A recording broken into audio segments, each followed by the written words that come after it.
Hello friends, फिर से स्वागत करता हूं आपका आपके अपने चैनल सुशांत चेस पेज में।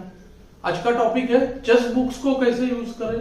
जैसे कि मुझे काफी सब्सक्राइबर्स पूछ रहे हैं कि चेस बुक्स के बारे में वीडियो बनाने के लिए, तो सबसे पहले चेस बुक्स को क्लासिफाई करते हैं, यानी टाइप्स में डालते हैं कौन कौन से टाइप के चेस बुक्स होते हैं। सबसे पहले होते हैं ओपनिंग स्पेसिफिक बुक्स, फिर पोजीशन सॉल्विंग के बुक्स और मिडिल गेम के बुक्स जिसमें पोजीशन सॉल्विंग नहीं होते, पूरा गेम को स्टडी करते हैं। तो ये तीन मेन कैटेगरीज होते हैं। इसके अलावा होते हैं हर एक वर्ल्ड चैंपियन के ऊपर बुक्स, और कुछ बुक्स होते हैं सेल्फ इंप्रूवमेंट के लिए, जिसको मैं कहूंगा सेल्फ हेल्प कैटेगरी के बुक्स। और फाइनली होते हैं बायोग्राफीज, यानी कि ऑटोबायोग्राफी हो, किसी प्लेयर ने अपने बारे में लिखा हो या किसी प्लेयर के बारे में पूरा लाइफ उसका कैसा रहा, चेस बचपन से लेके वर्ल्ड चैंपियन बनने तक। जितने भी वर्ल्ड चैंपियंस हैं सभी के ऊपर कुछ बायोग्राफीज और उनके बेस्ट गेम्स के बुक्स होते हैं। तो ये जो 6 कैटेगरीज है इनके बारे में हम थोड़ा थोड़ा डिस्कस करेंगे आज। और इसके अलावा होते हैं चेस मैगजीन्स। तो मैगजीन्स को तो आज हम नहीं कवर करेंगे। तो सबसे पहले डिस्कस करते हैं ओपनिंग्स, जो लोगों को सबसे ज्यादा पसंद होता है। और इंटरनेट पे आप देखो, यूट्यूब में सबसे ज्यादा जो वीडियोस ओपनिंग्स के लोग पसंद करते हैं, सबको ओपनिंग में विनिंग पोजीशन चाहिए होता है। और प्रॉब्लम उसमें नहीं है, विनिंग चाहिए होता है, बिना रिस्क लिए विनिंग चाहिए होता है, ये बड़ा प्रॉब्लम है। तो ओपनिंग प्रिपेयर करने का सही तरीका है सिर्फ वीडियोस को अगर आप देख रहे हो तो कंप्लीट वीडियोस देखें जिसमें वेरिएशन सारे कवर हुए। नहीं तो बुक्स में भी ओपनिंग में 2 टाइप के बुक्स होते हैं। एक होता है देखिए beating the series, beating the Sicilian, beating the French. Okay, तो ये टाइप के बुक्स में क्या होता है, कुछ लाइन सिर्फ ऐसे वाले कवर किए होते हैं जिसमें ओपोनेंट के बेस्ट मूव्स कई बार नहीं दिखाए जाते और इंजन का एनालिसिस को उठा के डाल दिया जाता है। ऐसे बहुत बार मेरा ओल्ड एक्सपीरियंस इस तरह का रहा है। इससे कई बेटर होता है ओपनिंग सीरीज में जो अच्छे ग्रैंड मास्टर्स के लिखे हुए पूरे सीरीज होते हैं। जैसे opening repertoire for white according to Anand, ये एक बुक है, पूरा 8 वॉल्यूम सीरीज है। E4 E5 E4 C5 हर ओपनिंग के अगेंस्ट मेन लाइंस कवरेज है।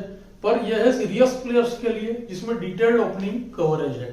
अदरवाइज एक और कैटेगरी होता है ओपनिंग बुक्स का जिसमें एक ही बुक में सारे ओपनिंग्स होते हैं, जैसे कि modern chess openings, Batsford chess opening, और एक होता है एनसाइक्लोपीडिया ऑफ चेस ओपनिंग जिसके 5 वॉल्यूम्स होते हैं, ABCDE, और उसमें अलग अलग ओपनिंग लाइंस को कवर किया जाता है। फॉर एग्जाम्पल बी वॉल्यूम जो होता है उसमें E4 के ओपनिंग्स होते हैं, E4 E5 और E4 E6 छोड़ के सब कुछ E4 के अगेंस्ट। सी वॉल्यूम में E4 E5 और E4 E6 होता है। डी वॉल्यूम में सिर्फ D4 D5 होता है। ई वॉल्यूम में होता है D4 को NF6 में सब कुछ, और फाइनली ए वॉल्यूम में सारे इरेगुलर ओपनिंग्स होते हैं। इस तरह से क्लासिफिकेशन होता है। तो ओपनिंग बुक्स को आप इस तरह से यूज कर सकते हैं। अब रहा सवाल बुक्स को कैसे यूज करें, तो मैं क्लासिफिकेशन बता दिया हूं। बुक्स को ओपनिंग बुक्स में 2 तरह कर सकते हैं। एक तो ओपनिंग बुक्स में जिसमें एक्सप्लेनेशन वाले बुक्स अगर लेंगे हम, जो कि ये कंप्लीट एक ही बुक में सारे ओपनिंग्स हो तो पॉसिबल नहीं है।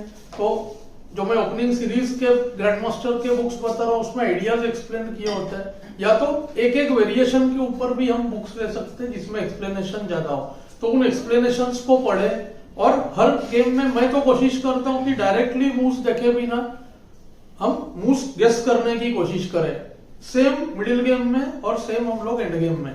तो इस तरह से हम कर सकते हैं। अब चलेंगे हम मिडिल गेम पे, स्पेशली आऊंगा। नेक्स्ट चलते हैं मिडिल गेम पे, और उसका जो मेन एक हिस्सा होता है पोजीशन सॉल्विंग का बुक। तो इसमें तो मैं खास रेकमेंड करता हूँ पोजीशन सॉल्विंग के, मैंने ऑलरेडी बता रखे हैं 5-6 बुक्स जो मैं मेरे कोर्स की तरह यूज करता हूँ। 1001 winning combinations, encyclopedia of chess middle games, anthology of combinations, फिर इंफॉर्मेटर के जो पीछे के पोजीशंस होते हैं, एक बुक है combination the heart of chess. और बिगिनर्स के लिए 2-3 बुक्स है, जैसे कि एक तो बुकलेट्स होते हैं मेटिन 2, मेटिन 3, मेटिन 4 के। एक जुडिथ पोलगर का बड़ा 5000 पोजीशंस का कलेक्शन है, मेटिन 1 से मेटिन 5 तक। पर ये जो भी पोजीशंस के बुक्स करें उनको आप कर सकते हो कि पोजीशन को बोर्ड पे जरूर सेट करें, आंसर को लिख ले चाहिए तो, और उसको फिर अपने जो बुक में आंसर दिया है उससे कंपेयर करें।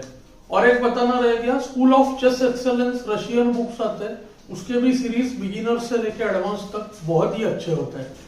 इसके बाद चलते हैं गेम स्टडी के बुक्स के ऊपर। मिडिल गेम के स्पेसिफिक एरियाज को इंप्रूव करने के लिए मिडिल गेम के बुक्स होते हैं, जैसे विनिंग पॉन स्ट्रक्चर, जो पॉन स्ट्रक्चर के बारे में बताता है, आइसोलेटेड पॉन के साथ कैसे खेले, अगेंस्ट कैसे खेले, इस टाइप के बुक्स।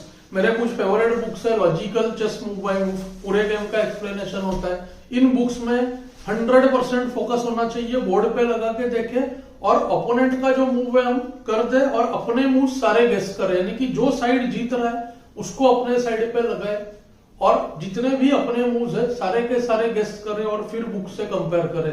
गेस करें यानी जैसे मैंने मेथड बताया, कैंडिडेट मूव्स ढूंढे और अपने मूव्स उससे मैच करें।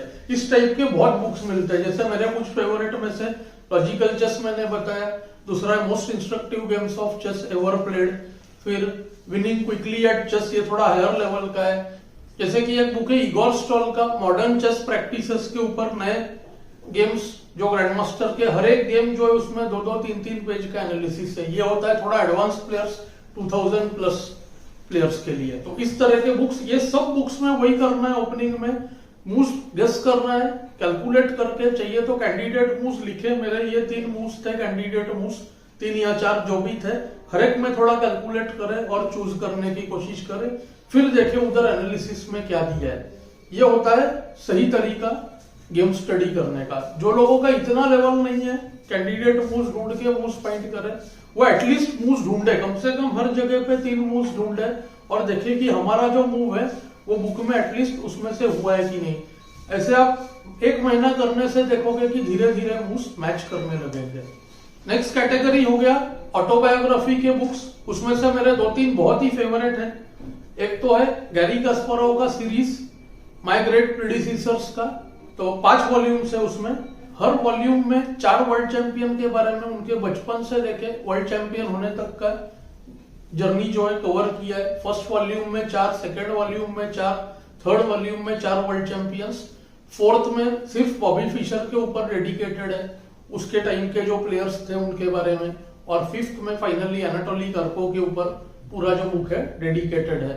तो गैरी कास्पारोव से पहले जितने भी वर्ल्ड चैंपियंस थे उनके बारे में, उनका लाइफ स्टोरी की तरह है। 2 और बुक्स खास आते हैं, एक है the wonder boy Magnus Carlsen के ऊपर बुक है, और ऐसे ही जुडिथ पोलगार का भी बुक है, 2 या 3 वॉल्यूम सीरीज है।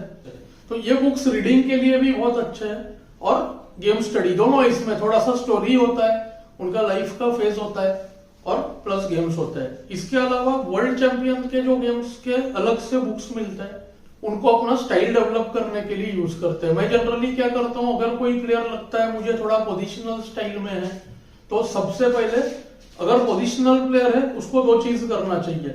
उसको पहले एक सॉलिड प्लेयर जैसे कि कैपाब्लैंका है, अगर आप कैपाब्लैंका के 100 बेस्ट गेम स्टडी करो, आप नोट करोगे कि पोजिशनल प्लेयर तो है ही है, लेकिन मास्टर ऑफ टैक्टिक्स है। ऐसा नहीं हो सकता है कि कोई वर्ल्ड चैंपियन है, कैलकुलेशन में तो कमजोर हो नहीं सकता है। मास्टर ऑफ टैक्टिक्स से बहुत अच्छे इंटरविजोस यूज करता है कैपाब्लैंका। पर्पस होता है अच्छा पोजीशन लाना, slide better position, and games लाना। इसका ही ऑपोजिट स्टडी करें एलेखाइन और मिखाइल ताल को। सबसे पहले हर प्लेयर ने, मेरे ख्याल से मॉर्फी के बुक्स मिलते हैं, मॉर्फी के जो एक बुक है गोल्डन ट्रेजरी ऑफ चेस या golden era of chess, Paul Morphy के ऊपर, वो एक बहुत बढ़िया बुक है। फिर आप स्टडी कर सकते हो कैपाब्लैंकास बेस्ट गेम्स, फिर हो गया एलेखाइन के बेस्ट गेम्स, फिर हमारे पास life and games of Mikhail Tal, ऐसे ही बॉटविनिक के बेस्ट गेम्स, ये भी अलग से हम सीरीज यूज। सेम तरीका है सब में, स्टोरी को आप पढ़ भी सकते हो और सीधा गेम्स पे आ सकते हो, जिसमें से आप सेम मूव फाइंडिंग हमेशा यूज करना है हर एक में, और इस तरह से बुक्स को कवर करते जाना है। वर्ल्ड चैंपियनशिप गेम्स में आप वर्ल्ड चैंपियनशिप मैचेस के गेम्स भी ले सकते हो, जैसे कार्पोव वर्सेस कास्पारोव के जो गेम्स है वो भी। जो लोग D4 D5 खेलते हैं उनके लिए खास सजेशन है, और लेवल हायर है, 1600 1800 2000 के आसपास रेटिंग है।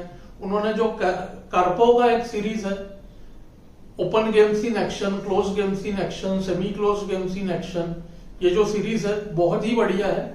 एक एक गेम को डिटेल में एनालाइज किया है, तो उसको ओपनिंग के लिए बहुत अच्छे तरह से यूज कर सकते हैं। फाइनली बचता है एंड गेम के बुक्स और सेल्फ हेल्प के बुक्स भी रह जाते हैं। तो सेल्फ हेल्प बुक्स में हम कर सकते हैं कि ऐसे बुक्स जिसमें हमें नॉलेज मिले चेस गेम के बारे में, भले ही पोजीशंस ज्यादा नहीं हो। 2 बुक्स है, एक है साइकोलॉजी इन चेस और दूसरा है रशियन वर्सेस फिशर, कैसे फिशर ने रशियन जो डोमिनेशन है उसको खत्म किया, और एक हमारे विश्वनाथन आनंद के ऊपर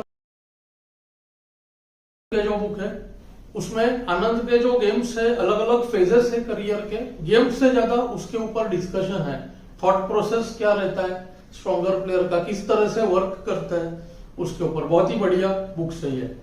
इनको भी हम पढ़ सकते हैं, केवल पढ़ने के लिए यूज कर सकते हैं बुक्स। फाइनली बचा एंड गेम का पार्ट। एंड गेम के लिए तो बहुत ही ज्यादा सीरीज मिलता है, और एंड गेम का स्टडी कैसा, एकदम थियोरेटिकल स्टडी, टेबल्स की तरह होता है, जस्ट हमको याद रखना होता है। तो 2 टाइप के एंड गेम्स होते हैं, एक थियोरेटिकल एंड गेम्स जिसको देखते ही हमें पता है कि इसका रिजल्ट क्या होगा, विन ड्रॉ या लॉस, और same way practical and games जिसमें हमें खेल के उसको एक्सप्लॉइट करना होता है, स्लाइट बेटर पोजीशन है या स्लाइट माइनस है, ऑब्जेक्टिव पता होता है कि इसमें जीते कैसे या ड्रॉ कैसे करे, तो प्रैक्टिकल एंड गेम्स के बुक्स होते हैं। 2-3 नाम बताऊंगा इसके भी। King and pawn endgame के लिए मेरा जो फेवरेट है वो है secrets of king and pawn endgame. General अगर सब एंड गेम्स के लिए चाहिए तो एक मुरली मोहन का एंडलेस एंड गेम बुक है, बहुत ही बढ़िया है, उसको आप लेके स्टडी करें। एंड गेम्स को आप दोनों कर सकते हो, मूव्स गेस करने का प्रैक्टिस भी, और सीधा जैसे बुक में दिया है उसको खेल के देखें। हर बुक का एक ही चीज है, आप जो भी स्टडी करो उस बुक पे 2-3 महीने बाद फिर से आना बहुत जरूरी है, नहीं तो सब भूल जाएंगे और दूसरा बुक्स करते जाएंगे तो कोई फायदा नहीं होगा। हर बुक पे हमें 2-3 महीने बाद आना है, फिर से उसको करना है, ताकि हमें जो कंसेप्ट से याद हो रहा है सेकेंड टाइम को टेस्ट करके करें, तो इससे हमारा सबसे ज्यादा फायदा होगा। फिर रूक एंड गेम्स के लिए बुक्स है, स्टार्टिंग आउट द रूक एंड गेम्स। कुछ बुक्स मैं आपको दिखाना चाहूंगा, जैसे कि ये हो गया क्रिस वॉर्ड का स्टार्टिंग आउट द रूक एंड गेम्स। दूसरा हो गया, देखिए ओपनिंग के लिए मेरे पास एक बुक था टैक्टिक्स इन द फ्रेंच करके, ऐसे ही जनरल बुक है ओपनिंग का, टैक्टिकल आइडियाज है इसमें। और फाइनली गैरी कास्पारोव का माय ग्रेट प्रेडिसेसर्स वॉल्यूम 1 है, तो इसमें 4 वर्ल्ड चैंपियंस कवर हुए हैं, स्टेनिट्स, लास्कर, कैपाब्लैंका और एलेखाइन। तो बचपन से लेके इनके वर्ल्ड चैंपियनशिप तक का स्टोरीज है, और गेम्स भी है ऑफ कोर्स। और फाइनली एंड गेम के लिए सबसे फेमस बुक है डोरेट्स्कीज एंड गेम मैनुअल, जिसमें जैसे कि मुरली मोहन के बुक में हर एक एंड गेम के बारे में थोड़ा सा डिस्कशन है, यही डोरेट्स्कीज एंड गेम मैनुअल में बहुत डिटेल्ड डिस्कशन है और बहुत हायर लेवल का बुक है। स्पेशली बहुत यूजफुल है, 2200 से लेके 2500 प्लेयर्स के लिए बनाया गया है, उनके लिए बहुत यूजफुल है। तो सारे जो फेजेस है बुक्स को यूज करने का तरीका बेसिकली अगर हम समराइज करें तो मूव्स फाइंडिंग का कोशिश करना चाहिए, कंसेप्ट्स को ग्रैस्प करना चाहिए एंड गेम में स्पेशली, याद रखने से ज्यादा। सेम ओपनिंग में भी है, और हर चीज को जो भी बुक हम कर रहे हैं उसको 2 या 3 महीने बाद फिर से जरूर हम उसको रिवाइज करें या टेस्ट लें। फाइनली एक और बुक बताऊंगा जो बेसिक कंसेप्ट्स के लिए बहुत अच्छा है, उसमें 2 ओपिनियन होता है लोगों का, कुछ कहते हैं एकदम बेकार है और कुछ कहते हैं तो बाइबल ऑफ चेस है, वो है माई सिस्टम बाय एरोन निम्जोविच। इस बुक को कभी ना कभी जरूर पढ़े। पहला जो 5 चैप्टर्स है बहुत ही इंपॉर्टेंट है, तो मैं जनरली क्या करता हूं, जो फर्स्ट चैप्टर है सेंटर कंट्रोल वो कराता हूं, उसके बाद चलते हैं सीधा रूक्स ऑन ओपन फाइल उसके ऊपर, फिर रूक ओपन फाइल का चैप्टर है, फिर रूक ऑन 7th रैंक में रूक्स के जो पावर होते हैं उसके बारे में, फिर 5th चैप्टर एक्सचेंजिंग पे, एक्सचेंजिंग के 5-6 रूल्स है, उसी में गेम बहुत इंप्रूव हो जाता है अगर हम उसको बहुत अच्छे से करें। और फाइनली 4th चैप्टर जो है जिसको मैं 5th की तरह लेता हूं वो है पास्ट पॉन के ऊपर। ये 5 चैप्टर्स थरोली प्रैक्टिस करने चाहिए, बेसिक कंसेप्ट्स और ओवरऑल गेम बहुत इंप्रूव होगा, बहुत फर्क आ जाएगा। पर ये बुक्स का भी सेम है, इसको बार बार करना पड़ेगा और अपने गेम्स में यूज करके क्रॉस चेक करना पड़ेगा।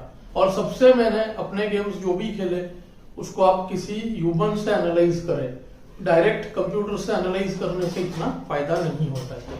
तो मुझे उम्मीद है कि ये थोड़ा सा डिटेल्ड हो गया वीडियो बुक्स के ऊपर, आपको पसंद आया होगा। आप मुझे कमेंट्स में जरूर बताएं, कोई स्पेसिफिक बुक के बारे में पूछना हो तो मुझे कमेंट्स में बताएं, मैं हो सकता है उसके ऊपर आगे वीडियो बनाऊं। Thanks for your time.